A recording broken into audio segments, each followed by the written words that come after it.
Assalamualaikum warahmatullahi wabarakatuh. Nama saya Ilham Hadi Himawan, kelas 11 IPS 1, ingin mempresentasikan tentang Kesultanan Maritim di masa Islam Nusantara. Lanjutkan. Yang A, penyebaran agama Islam di Nusantara. Islam di Nusantara di masa awal penyebarannya dapat diketahui berdasarkan catatan-catatan musafir seperti Marco Polo dan Ibnu Battuta. Catatan-catatan perjalanan musafir ini seperti bangsa Arab, Persia, dan Gujarat memainkan peran besar dalam proses penyebaran Islam di Nusantara. Dan teori masuknya Islam itu terbagi menjadi 3, yaitu teori Gujarat, teori Mekah, dan teori Persia. Untuk teori Gujarat, menurut teori yang didukung oleh Snow Horgrons, dan ini Islam masuk ke Nusantara sekitar abad 8, dibawa oleh para pedagang Islam Gujarat dan India. Untuk B, teori Mekah, menurut teori yang didukung oleh Buya Hamka dan J. C. Van Le, ini pengaruh Islam telah masuk ke Nusantara sekitar abad ke-7, dibawa langsung oleh para pedagang Arab. Dan yang ketiga, teori Persia. Menurut teori yang didukung oleh Hussein Jayadiningrat, Islam dibawa masuk oleh orang-orang Persia sekitar abad ke-8.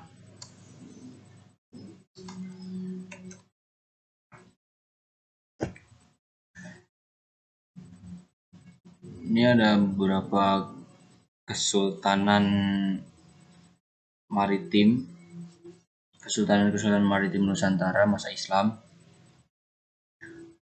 Yang pertama ada Kesultanan Aceh pada abad ke berapa ini? Pada abad ke 1507 Masehi. Letaknya di Aceh. Yang sultan terkenalnya adalah Sultan Iskandar Muda.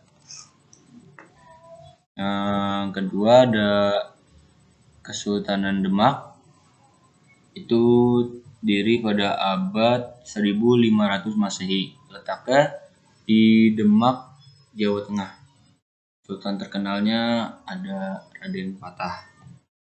Dan yang ketiga ada Kesultanan Mataram, lahir pada abad 1586 Masehi.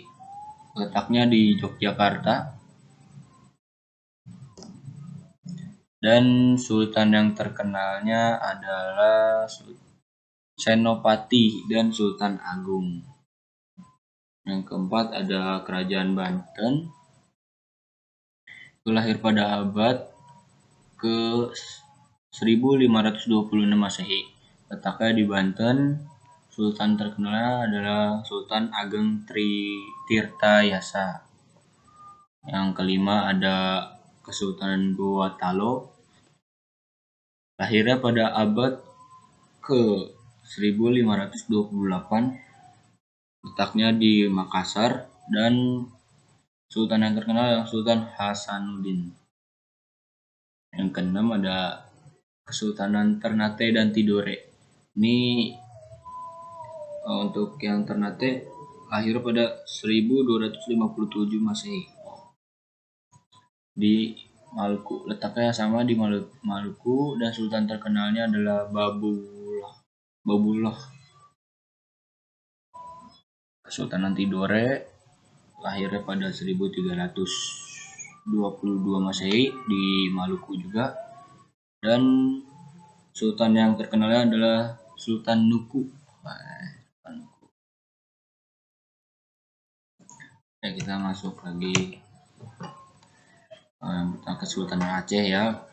Untuk Kesultanan Aceh ini terletak di Aceh Rayek, didirikan oleh Ali Mughayat Shah pada tahun 1496 Masehi di atas bekas wilayah Kesultanan Lamuri yang ditaklukkan oleh Mughayat Shah.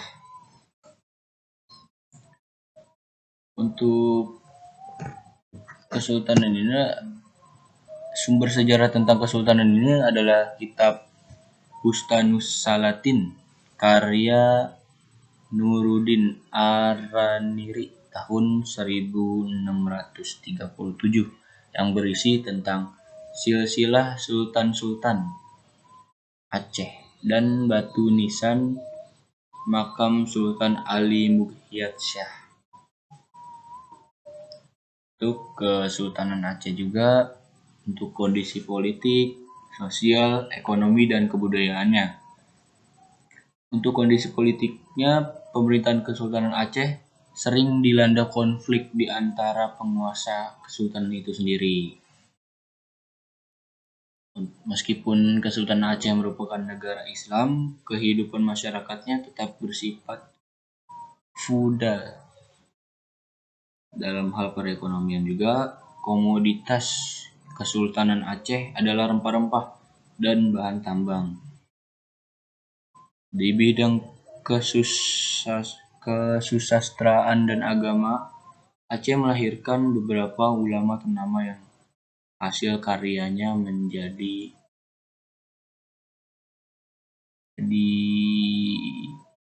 Sultan Iskandar Muda membuat Sultan Aceh membawa.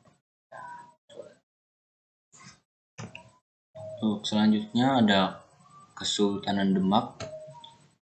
Kesultanan Demak ini mencapai masa kejayaannya pada Sultan Trenggana di tahun 1521 Masehi sampai 1546 Masehi. Sultan Trenggana berjasa atas penyebaran Islam di wilayah kekuasaannya, termasuk Jawa Timur, Jawa Barat, serta seluruh Jawa Tengah. Untuk kondisi politik, sosial, ekonomi, dan kebudayaannya, untuk kondisi politik masyarakat Demak menjalankan kehidupannya dengan berpedoman pada ajaran Islam.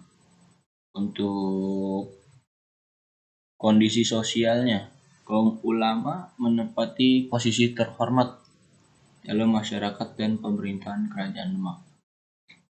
Untuk kondisi ekonominya, Demak merupakan kesultanan yang sangat makmur pertaniannya, menghasilkan beras yang berlimpah. Dan kondisi kebudayaannya, Raden Patah juga terkenal sebagai orang yang mencintai kesenian, terutama pada wayang. Yang selanjutnya ada Kesultanan Banten. Kesultanan Banten ini terletak di barat Pulau Jawa sampai ke Lampung di Sumatera. Kesultanan Banten ini menjadi urat nadi pelayaran dan perdagangan yang melalui Samudra Hindia.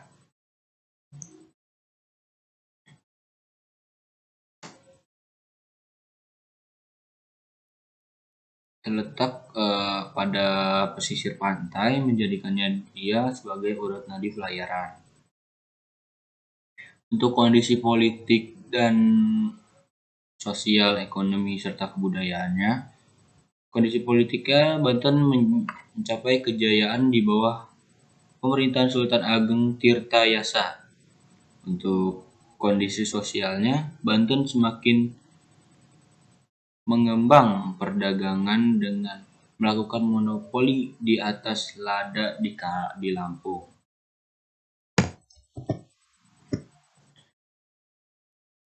Dan untuk kebudayaannya, beberapa tradisi yang ada di Banten dipengaruhi oleh perkembangan Islam di masyarakat. Misalnya pada kesenian bela diri ataupun debus.